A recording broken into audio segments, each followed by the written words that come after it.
Hello everyone, आज जिस topic पे हम डिस्कस करने जा रहे हैं वो है biotechnology principle and processes part 1 and this video is presented to you by www.exam.com।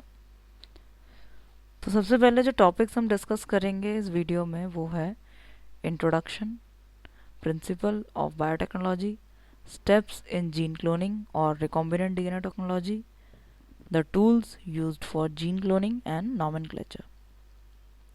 सबसे पहले हम डिस्कस करेंगे बेसिक इंट्रोडक्शन। तो जो ये टर्म है बायोटेक्नोलॉजी, ये बनी है fusion of biology and technology से। अब सोचेंगे कि बायोटेक्नोलॉजी का हमारी लाइफ पे कैसे ये हमारी लाइफ से रिलेट करता है। तो बायोटेक्नोलॉजी हमारी डेली लाइफ से रिलेट करता है। जैसे example, bread making curd, making wine, ये सारे प्रोसेसेस बहुत ही बड़े लार्ज स्केल अगर इंडस्ट्रियल प्रोसेसेस पे बनाए जाते हैं तो इनमें माइक्रो ऑर्गेनिजम्स का यूज़ होता है। अगर जैसे आपने घर पे भी देखा हो कभी, अगर आपकी मदर कर्ड जमाती हैं, दही जमाती हैं, तो आपने देखा होगा कि वो उससे पहले एक उसमें थोड़ा सा प्रीवियस दही डालती हैं। वो एक्चुअल में कुछ नहीं है, वो उस दही में प्रेजेंट माइक्रो ऑर्गेनिजम्स हैं जो आगे दूध को दही बनाने में हेल्प करते हैं। ऐसे ही ब्रेड में होता है, ऐसे ही वाइन में होता है, और ये प्रोसेस कहलाता है फर्मेंटेशन। तो फर्मेंटेशन का जो ये प्रोसेस है उसमें माइक्रो ऑर्गेनिज्म का यूज़ होता है। ठीक है। अब नेक्स्ट है इम्पोर्टेंस ऑफ बायोटेक्नोलॉजी जो ह्यूमन वेलफेयर में है। ये है मोनोक्लोनल एंटीबॉडी का production, developing of DNA vaccine, recombinant protein vaccine at large scale, and production of variety of biochemical ranging from alcohol to antibiotic, and production of processing of food, production of enzyme। Okay. तो developing of DNA vaccine समझने के लिए सबसे पहले हमें समझना होगा vaccine क्या होती हैं। अगर मान लीजिए कोई बीमार पड़ जाता है तो उसमें होता क्या है कि कोई बैक्टीरिया हो या वायरस हो, वो अटैक करता है ह्यूमन बॉडी पे। चाहे आप ह्यूमन बॉडी बोलो, चाहे आप प्लांट बॉडी बोलो, डिजीजेस सब में होते हैं। प्लांट में भी डिजीजेस होते हैं, ह्यूमन में भी डिजीजेस होते हैं, एनिमल में भी डिजीजेस होते हैं। तो जब ये बैक्टीरिया और वायरसेस अटैक करते हैं तो ये बैक्टीरिया और वायरस प्रोड्यूस करते हैं कुछ ऐसे प्रोटीन्स जो कि हमारे लिए हार्मफुल है। इसके अगेंस्ट हमारी बॉडी शो करती है इम्यून रिस्पॉन्स और प्रोड्यूस करती है एंटीबॉडीज। और ये जो एंटीबॉडीज हैं ये इन प्रोटीन के अगेंस्ट शोल्जर की तरह काम करते हैं, और इन प्रोटीन जो बैक्टीरिया और वायरसेस के अटैक से प्रोड्यूस हुए हैं इनको ये ख़त्म करने की पूरी कोशिश करते हैं। लेकिन क्योंकि ये बहुत ही सडन अटैक है तो ये एंटीबॉडीज़ इतने हाईली रिस्पॉन्सिव नहीं हो पाते कि ये इन प्रोटीन को ख़त्म कर सके, इस अटैक को ख़त्म कर सके। तो हमारा इम्यून रिस्पॉन्स जो है लो पड़ जाता है इस केस में। तो फिर क्या किया जाए? तो इस तरीके का किया गया कि आर्टिफिशियली वैक्सीन बनाए गए। तो आर्टिफिशियली हमने ये जो बैक्टीरिया और वायरसेस के प्रोटीन को प्रोड्यूस किया। ये साइंटिफिक प्रोसेस है पूरा, और ये जो आर्टिफिशियल प्रोटीन है यही कहलाते हैं वैक्सीन्स। ठीक है। अब ये जो वैक्सीन है ये जब कोई बेबी बॉर्न होता है, बिल्कुल यंग बेबी, और उसके अंदर हम ये वैक्सीन को इंजेक्ट करते हैं बहुत ही लो अमाउंट में, बहुत ही कम अमाउंट में। ठीक है। हमने इंजेक्ट किया तो बहुत ही कम अमाउंट में जब हमने इंजेक्ट किया तो वो बेबी की जो बॉडी है वो इसके अगेंस्ट एंटीबॉडी प्रोड्यूस करेगी। पर क्योंकि ये बहुत ही लो अमाउंट में है तो ये इतनी इनफ एंटीबॉडी प्रोड्यूस कर लेगी कि ये इसके अटैक को ख़त्म कर देगी। वैक्सीन से जो वैक्सीन हैं ये भी वही प्रोटीन है जो बैक्टीरिया वायरस प्रोड्यूस करते हैं, पर ये हमने बहुत ही लो अमाउंट में बेबी की बॉडी के अंदर इंजेक्ट किया। इसकी वजह से वो बॉडी ने इम्यून रिस्पॉन्स शो किया और प्रोड्यूस किए एंटीबॉडीज़। और ये जो एंटीबॉडीज़ हैं इसने इस लो अमाउंट ऑफ प्रोटीन को ख़त्म कर दिया। ठीक है, अब हुआ क्या कि ये जो एंटीबॉडीज़ हैं ये स्टोर हो गई मेमोरी सेल में। तो हमारी बॉडी के अंदर मेमोरी सेल होते हैं इम्यून सिस्टम में, ये वहाँ जाके स्टोर हो गई।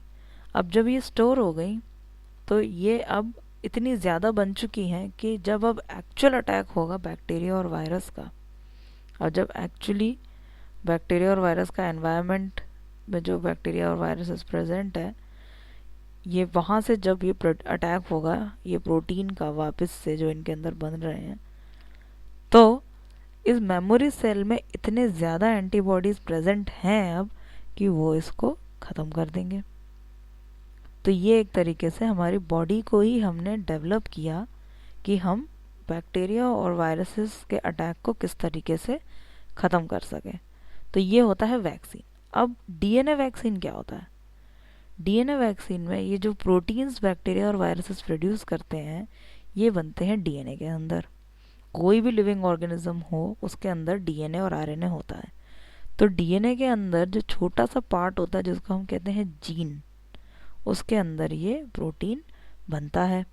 अब इस जीन को हम यूज़ करके ये वैक्सीन को अब हम डेवलप करेंगे। तो जब ये वैक्सीन डेवलप होगी तो ये लार्ज स्केल पर डेवलप होगी, और लार्ज स्केल पर डेवलप होगी तो ये ह्यूमन वेलफेयर के लिए उतनी ही यूज़फुल रहेगी। ठीक है, तो ये हुआ डीएनए वैक्सीन का डेवलपमेंट। नेक्स्ट है production of variety of biochemicals. तो बहुत सारे बैक्टीरिया एंड फंजाई हैं जो कि बहुत से ऐसे बायोकेमिकल्स बनाते हैं जो कि इंडस्ट्रियल लेवल पे लार्ज स्केल में बहुत यूज़फुल आते हैं। चाहे अल्कोहल से आप एंटीबायोटिक्स तक यूज़ करें वो बहुत ही यूज़ आते हैं। जैसे एक एंटीबायोटिक है पेनिसिलिन, ओके, जो कि फंजाई से बनती है। ओके, प्रोसेसिंग ऑफ फूड, बहुत सी फूड इंडस्ट्रीज़ हैं जो कि बायोटेक्नोलॉजी का यूज़ ले रही हैं, और प्रोडक्शन ऑफ एंजाइम्स, बहुत से ऐसे एंजाइम्स हैं जो कि बायोटेक्नोलॉजी के प्रोसेस से प्रोड्यूस हो रहे हैं। अब नेक्स्ट है इसका एक और एडवांटेज, वो है in vitro fertilisation and embryo transfer technique. अब इन विट्रो फर्टिलाइजेशन क्या होता है? बहुत से कपल ऐसे होते हैं जिनको खुद चाइल्डलेस रहते हैं, जिनको बेबी प्रोड्यूस नहीं होते। वो इसलिए होते हैं क्योंकि उनके अंदर कुछ स्टर्लिटी रहती है। स्टर्लिटी का मतलब ये है कि ऐसी कंडीशन जिसमें फीमेल गैमेट प्रोड्यूस ना कर पाए और मेल गैमेट इतने प्रोड्यूस ना कर पाए जो कि फ्यूजन के लिए ज़रूरी है या डेवलपमेंट ऑफ बेबी के लिए ज़रूरी है। तो इस केस में जो बायोटेक्नोलॉजी का यूज़ हुआ है वो टेस्ट ट्यूब बेबीज़ के रूप में यूज़ हुआ है। तो इसमें होता क्या है कि जैसे हम एक एग्जांपल लें कि ये है ओवेरी। ओवेरी में प्रोड्यूस होते हैं एग। एग को हमने निकाला, एग को निकाल के हमने एक बहुत ही स्टेराइल कंडीशन में, ये स्टेराइल कंडीशन है। स्टेराइल कंडीशन वो कंडीशन होती है जो फ्री फ्रॉम माइक्रो ऑर्गेनिजम्स होती है, फ्री फ्रॉम माइक्रोब्स होती है, फ्री फ्रॉम डस्ट पार्टिकल।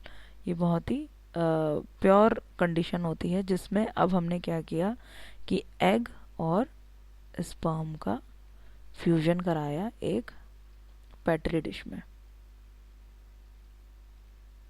ठीक है, तो ये पेट्री डिश है, ये जो प्लेट से दिख रही है ये पेट्री डिश, स्टेराइल कंडीशन में। फिर हमने इसको इंक्यूबेट होने के लिए छोड़ दिया। इंक्यूबेशन में क्या होगा, ये जायगोट जो कि सिंगल सेल है ये डिवाइड होना स्टार्ट होएगा 2, 4, 8।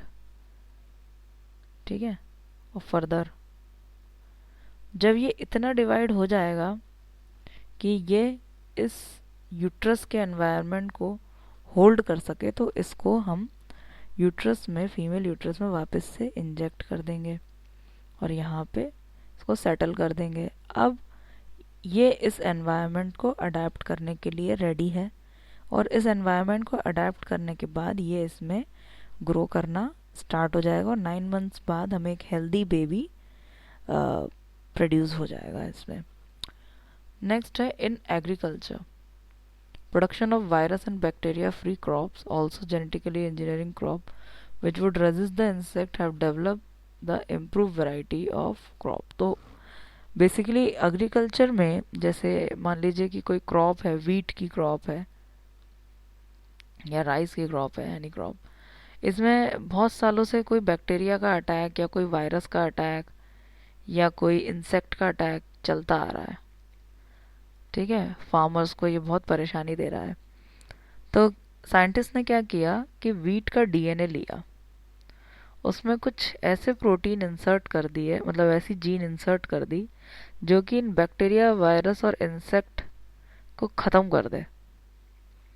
ठीक है, तो इसके अंदर वो जीन ऑफ इंटरेस्ट इंसर्ट कर दिया। अब ये वीट प्रोड्यूस करने लग गया ये प्रोटीन जो कि बैक्टीरिया, वायरस और इंसेक्ट को ख़त्म कर दे।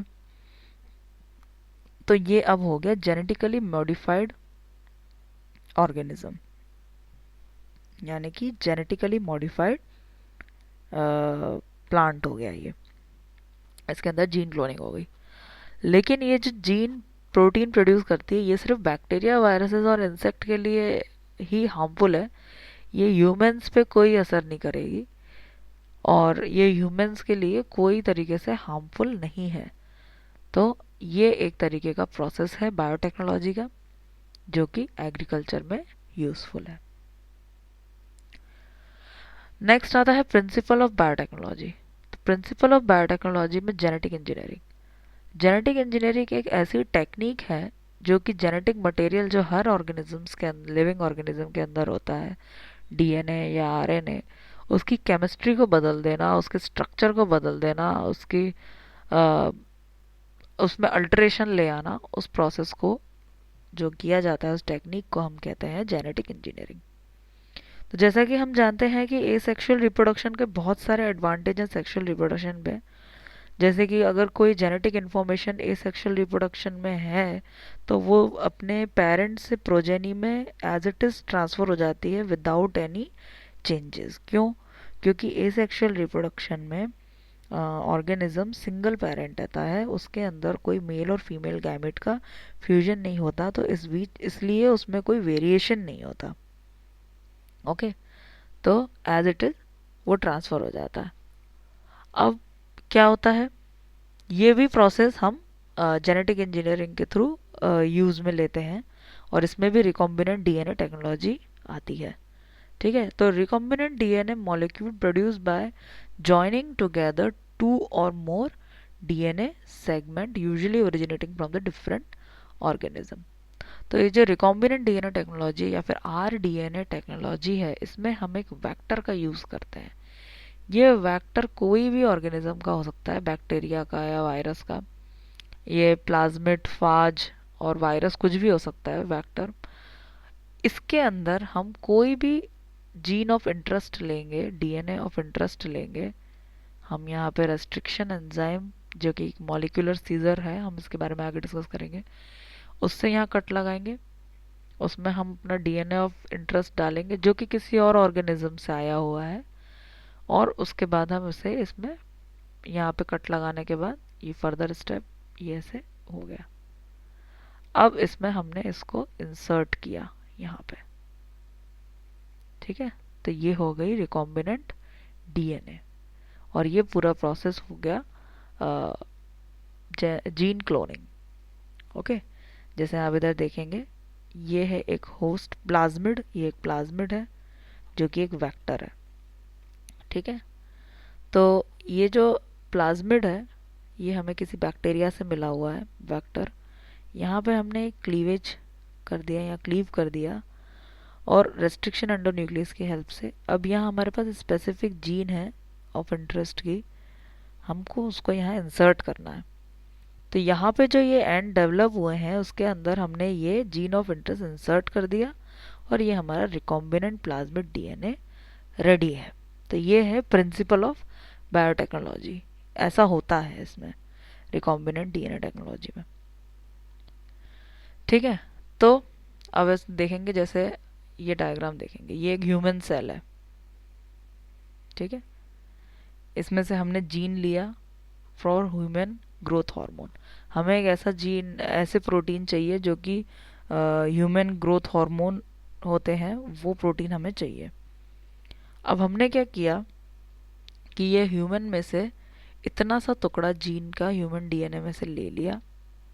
ठीक है, और जो कि ह्यूमन ग्रोथ हार्मोन का जीन है उसमें हमने यहाँ कट लगाए दो, यहाँ कट लगा दिया, यहाँ कट लगा दिया, ये स्टिकी एंड बन गया, ठीक है।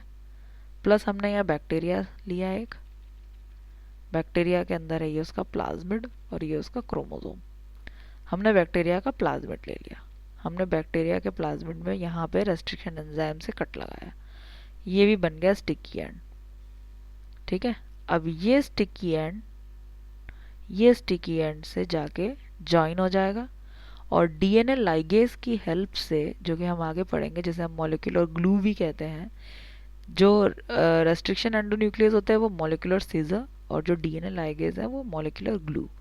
तो यहाँ पे जो हमने कट लगाया, यहाँ पे जो हमने ज्वाइनिंग की, उसके बाद ज्वाइन करने के बाद हमने ये रिकॉम्बिनेंट प्लाज्मिड है, जो कि बैक्टीरिया का प्लाज्मिड है, जिसमें हमने gene of human growth hormone लगा दिया है यहाँ पे, उसको हमने वापस से इंसर्ट किया बैक्टीरिया के अंदर।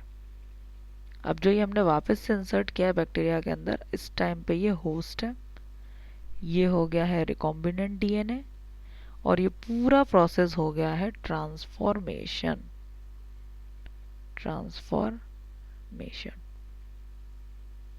और ये पूरा ट्रांसफॉर्मेशन, एक सूटेबल होस्ट में जाना, एक रिकॉम्बिनेंट डीएनए डेवलप होना, ये कहलाता है डीएनए क्लोनिंग और जीन क्लोनिंग। ओके, अब हम पढ़ेंगे स्टेप्स जो कि जीन क्लोनिंग में ज़रूरी है, रिकॉम्बिनेंट डीएनए टेक्नोलॉजी में ज़रूरी है।